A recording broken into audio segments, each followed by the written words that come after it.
오늘 본문을 보시면 요셉을 판 형들과 요셉이 제외하는 장면이 나옵니다. 여러분들, 내가 팔렸다. 그것도 노예로 팔린 겁니다. 당시에 노예는 사람이 아니라 동물이었습니다. 그것도 내 형과 동생에게 팔렸다. 그런데 중요한 것은 노예로 팔렸기 때문에 노예로 있는 것. 지금 저와 여러분들이 이 조국을 떠나서 이 캐나다 사회에 와 있습니다. 그런데 지금 우리가 이 캐나다 사회에서 노예로 살아간다. 그런데 요셉은 당신들이 나를 팔았다. 요거 하나 생각하시고요. 죄는 죄로 남습니다. 그런데 그것을 당신들이 나를 팔았다라고 하는 것을 깨우쳐 준과 동시에 이 죄에 대한 개념이 참 중요한데, 우리 모두가 다 죄인입니다. 그죠? 5가지 죄가 고범죄, 번죄, 우리가 제사를 드리면서 회복되어져야 되는 이 5가지 죄 중에서 사람의 생명을 건드리는 것은 하나님이 주신 것입니다. 내가 자살을 하거나 다른 사람을 죽인다. 이것은 하나님의 영역을 넘어서는 것입니다. 피조물이 창조자의 영역에 도전하는 것들입니다. 이거는 우리에게 허락되어지지 않은 것이고, 지금 요셉의 형제들이 요셉을 팔았지만, 그러니까 당신들이 나를 팔았다. 이 범죄한 사실을 깨우쳐주고, 그 다음에 한 것이 뭐냐면, 그런데 당신들이 판 것이 아니라 하나님이 나를 이곳에 보내셨다. 이거는 믿음이 없이는 불가능합니다. 요거를 조금 더 넘어서면 어떤 믿음이냐면 하나님을 아는 믿음입니다. 하나님의 성전을 쌓을 때도 마찬가지입니다. 당신은 지금 뭐를 하고 있습니까? 나는 지금 돌을 쌓고 있습니다. 당신은 뭐 하고 있습니까? 나는 건물의 벽을 쌓고 있습니다. 당신은 뭐를 하고 있습니까? 나는 하나님의 교회를 세우고 있습니다. 그러니까 지금 우리가 하루하루를 살아가지만 내가 있는 곳과 내가 있는 곳에서 하는 일은 하나님의 일을 한다. 이것은 엄청나게 중요한 믿음의 고백입니다. 비록 내가 하루 먹고 살기 위해서 일하지만 하나님을 아는 사람들, 오늘 여기서는 지식으로 나오는데요. 우리가 알고 있는 이 지식들, 하나님이 알게 하시는 지식하면 지식이 아니라 지혜가 됩니다. 세상을 살아가면서 알아야 될 많은 지식들이 있습니다. 그런데 이 사람을 만나면 참 똑똑합니다. 아는 게 너무 많습니다. 박식합니다. 어떻게 이렇게 많이 알고 있을까? 그런데 많은 지식 때문에 세상을 잘 살아가는 사람도 있지만 너무 많이 알아서 답답합니다. 앞에서 얘기한 대로 하면 불통입니다. 지금 요셉을 얘기하면 하나님의 축복과 요셉이 하는 일마다 하나님께서 형통케 하셨다. 하나님을 아는 이 지혜 때문에 그를 만나는 모든 자들이 세상과 통하고 사람과 통하고 하나님과 통했다. 이런 뜻입니다. 그래서 우리가 이거 늘 생각을 해야 합니다. 사람을 만나면 시원한 사람이 있고요. 만나면 답답한 사람이 있습니다. 하나님이 나를 그곳에 보내셨다. 하나님이 하실 일이 있다. 내면적으로는 인격의 성숙과 믿음에 대한 성숙을 이야기하자면 외면적으로는 그 일을 할 수 있는 은사와 할 수 있는 능력을 주시는 것을 이야기합니다. 하나님을 아는 사람들의 가장 큰 특징은 하나님에 대해서 많이 알기를 원한다는 겁니다. 하나님께서 지금 우리를 오늘 이 새벽에 여기에 보내셨습니다. 믿음의 고백이 됩니까? 아멘이 됩니까? 그렇기 때문에 우리는 하나님을 어제보다는 조금 더 알 수 있습니다.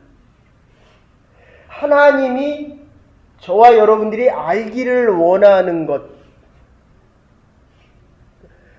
우리의 결단과 이 자리를 박차고 일어났지만 하나님께서 말씀하기를 원하시는 것을 듣기 위해서 이 자리에 왔다. 이거를 경외다 이렇게 얘기합니다.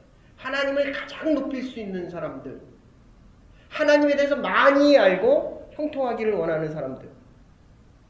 지금 22년 만에 형들이 요셉에게 와서 무릎을 꿇고 있지만 그가 요셉인지는 아무도 몰랐습니다. 어쩌면 알아서는 안 되는 일들입니다. 왜 그렇습니까? 두렵기 때문입니다. 우리 앞에서 이 두려움에 대해서 여러 번 봤습니다. 그런데 정작 요셉은 하나님의 사람은 하나님에 대해서 많이 아는 사람입니다. 만나면 두려운 것이 아니라 만나면 시원하고 만나면 형통하고 만나면 축복을 선언합니다. 이게 하나님의 사람들의 특징입니다. 형들은 지금 두려움으로 왔습니다. 나를 판 자가, 내 원수가 내 앞에 지금 와 있습니다. 그런데 하나님을 예배하고 하나님의 경외를 아는 자, 인격의 성숙을 통해서 모든 일을 다 해낼 수 있는, 그래서 삶을 낮추는 자가, 낮추는 새가 멀리 날 수 있다. 이렇게 얘기합니다. 영적으로 얘기하면 지성과 세상에 많은 지식과 그리고 지금 오늘 1절부터 보시면 형제들을 만나서 우는 장면이 나옵니다. 정적으로 다른 사람의 마음을 느낄 수 있는 사람입니다. 그리고 조금 더 나가면 어떤 일들에 대한 의지적인 결단이 생기면 해야 될 일들이 있으면 해낼 수 있는 능력을 갖춘 자, 요셉입니다. 총리 대신이 되자마자 온 땅을 두루 감찰합니다. 여러분들, 이 영성이라고 하는 것, 어떤 때 보면 자꾸 이게 불균형이 이릅니다. 이 사람은 하나님에 대한 열심이 있는 것 같은데 인격적으로 보면 왜 저렇게 행할까? 어떤 사람은 참 아는 것도 많습니다. 믿음도 좋은 것 같습니다. 근데 가슴이 차갑습니다. 머리가 너무 좋으니까 가슴이 뜨겁지가 않습니다. 만나면 이게 좀 차가운 사람, 냉정한 사람들이 있습니다. 이 균형 잡힌 신앙, 제가 어저께 신천지에 대한 걸 이렇게 하나 보면서 매스컴에 나와 있는 거를 보면 참 그랬습니다. 그 사람의 약점들만 잡아서 뒤틀어서 거기를 못 나가게 만듭니다. 이게 이단들의 특징입니다. 기독교, 하나님의 종교, 조금 더 얘기하면 하나님께서 주시는 이 축복과 형통이라고 하는 것, 성숙된 인격이 뿐만 아니라 품을 수 있는 마음, 그리고 더 이야기하면 주신 축복을 함께 나누고 나만 잘 되겠다는 게 아니라 지금 형도 잘 되고 조금 더 나가면 부모를 모셔오라고 이야기합니다. 축복을 받으면 내 형제들이 잘 될 뿐만 아니라 부모가 자식 때문에 높임을 받습니다. 바로가 오라고 이야기합니다. 요셉이 오라고 얘기했지만 바로도 오라고 얘기합니다. 요셉 형들에게 뭐라고 얘기합니까? 나를 총리 대신으로 여겼을 뿐만 아니라 바로의 주로 여겼다. 이거 엄청난 선포입니다. 죽을 말이죠. 왕보도 하나님께서 나를 더 높이셨다. 이게 다니엘과 같은 사람들입니다. 우리가 하나님께서 형통을 허락하시면 이 균형 있는 지정의가 균형을 잡아야 되는데, 하나님의 형통이라고 하는 것은 축복의 파도를 타는 겁니다. 우리가 파도를 일으킬 수는 없습니다. 그러나 파도가 일어날 때 하나님의 형통과 축복을 허락하셨을 때 탈 수 있는 준비는 되어 있어야 된다. 너무나 많은 사람이 하나님의 축복을 원하지만, 하나님과 통하기를 원하지만, 같이 하나님의 말씀을 나누면 답답한 사람들이 있습니다. 이유는 자기 것을 너무 극대화시키기 때문에. 그러면 오래 살면 살수록 자기의 한계와 자기의 지식과 자기의 틀에서 나올 수가 없습니다. 그러니까 자기만 잘 먹고 삽니다. 그렇기 때문에 그것이 다하면 자꾸 없다고 이야기합니다. 우리는 없어도 하나님의 형통은 이게 끊이지 않는 게 하나님의 방법입니다. 있어서 주는 것이 아니라 있는 것을 나누면 나눌 수 있는 축복이 더 넘쳐난다는 뜻입니다. 하나님을 가장 높일 수 있는 사람들, 어느 정도로 높일 수 있습니까? 이 땅의 왕들보다도 하나님이 그를 더 높이신다는 겁니다. 지금 저 여러분들이 여기 나와서 예배드리는 것이 하나님이 부르셨다라는 이 믿음의 고백과 하나님이 주시는 이 지식을 알아서 하나님의 마음 아는 것, 이 지혜가 넘치는 자들, 하나님을 가장 높이며 하나님을 경외할 수 있는 자들의 특징은 우리 주위에 있는 사람들이 우리로 인하여 복되는 겁니다. 우리의 부모님들을 이 잔치상에 다시 불러 모을 수 있는 것입니다. 그리고 왕들이 살아가는 것보다도 이 믿음의 사람들이 선택을 하며 살아가는 겁니다. 그래서 예정이 나옵니다. 내가 열심히 일을 하고 수고하고 노력을 해서 축복의 파도를 타는 것이 아니라 하나님이 축복의 파도와 형통을 허락하실 때에 준비되어진 믿음의 사람들이 그 파도를 타고, 여러분들 이 배 밑에도요, 배가 이렇게 있다면 이 밑에 이렇게 불룩 튀어나온 게 있습니다. 그걸 벨로스터라고 하는데, 세월호가 넘어진 게 그 안에 물을 가득 채워야 되는데 물을 3분의 1만 채웠습니다. 그리고 짐과 사람을 더 실은 거예요. 이 배가 있으면 400명을 태워야 된다라고 하면 이 밑에 물이 400명을 태운 채 물이 들어가 있어야 됩니다. 근데 이 물을 3분의 1만 채우면 450명을 태울 수가 있거든요. 그래서 증축을 했습니다. 이 밑에 균형이 없으니까 배가 넘어지는 겁니다. 이게 중심이 여기서 잡아줘야 되는데, 여러분들, 시원한 사람들의 특징은 어디서 무슨 일을 해도 흔들리지 않는다는 거예요. 조금만 어려우면 휘청거리고 조금만 힘들면 감당이 안 되는 믿음의 사람들이 있습니다. 하나님의 일을 하고 있는 저와 여러분들입니다. 그래서 부할 줄도 알고 가난할 줄도 알고 있을 때나 없을 때나 족한 줄로 아는 사람들. 조금 더 나가면 하나님이 주신 것, 하나님이 원하는 것 외에는 바라보지 않습니다. 우리의 마음을 하나님께 두는 사람들입니다. 세상의 부에 두지 말라고 이야기합니다. 세상의 것에 우리의 뭔가 마음을 빼앗기지 말라고 이야기합니다. 그래서 한 절만 찾으십시다.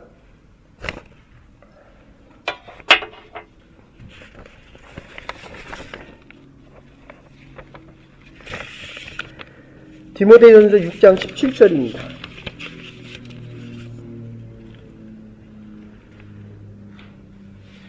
디모데전서 6장 17절.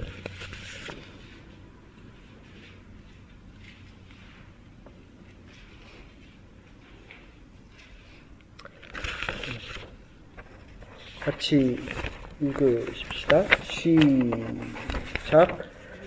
내가 이 세대의 부한 자를 명하여 마음을 높이지 말고 정함이 없는 재물에 소망을 두지 말고 오직 우리에게 모든 것을 후히 주사 누리게 하시는 하나님께 두며. 자, 결론입니다. 하나님의 형통을 경험한 사람들이 이 형통을 지켜나갈 수 있는 유일한 것은 하나님에 대해서 아는 것이요, 하나님을 가장 높이는 것이요, 또 하나 있다면 균형을 가지고 누리는 것. 하나님이 주신 형통을, 돈이 많은데 돈에 잡혀 사는 사람이 있습니다. 그래서 하나님을 아는 건 정말 중요합니다. 우리가 여기 예배를 드리러 오면 이곳에서 하나님을 만나고 하나님이 주신 기쁨과 평안 속에 자유죠. 하나님의 형상, 자유와 사랑과 공의입니다. 요셉이 팔렸지만 사랑을 할 줄 알았습니다. 감정의 축복을 허락했습니다. 이 누림과 축복, 하나님이 주신 형통을 파도를 타면서 윈드서핑을 즐기는 것. 이 하루는 살아가기 위해서 우리가 고민하고 갈등하는 것이 아니라 하나님의 형통 속에서, 우리의 준비와 하나님의 형통 속에서 축복을 누리며 살아가는 것입니다.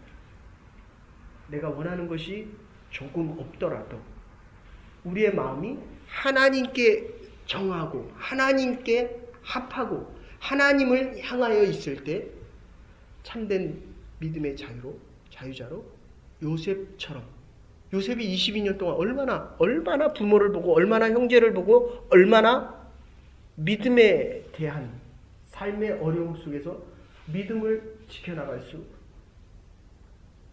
있었겠습니까? 하나님이 주신 이 축복과 형통의 누림 속에서 우리의 자녀들이 믿음의 근원이 되어서 가도 복을 받고 오도 복을 받고 있어도 복된 자들이 되고 없어도 감사할 줄 아는 축복된 하나님의 백성들 될 수 있기를 주의 이름으로 축원합니다. 이제는 괴머리 되신 우리 주 예수 그리스도의 극진하신 은혜와 하나님의 무한하신 사랑과 성령의 감동 교통하심이 요셉을 통하여 그의 아비가 그가 있는 애굽 땅이, 아니 이스라엘의 민족과 국가가 세워지며 하나님의 역사를 축복된 하나님의 민족으로 살아갈 수 있었던 것처럼 하나님의 부름받은 백성들로, 하나님의 축복된 믿음의 가문들로, 하나님의 축복을 누리는 하나님의 백성들로 살아가기로 결단하는 하나님의 부름받은 백성들 위에, 하나님의 교회 위에 이제로부터 영원토록 함께 하시옵기를 축원하옵나이다. 아멘.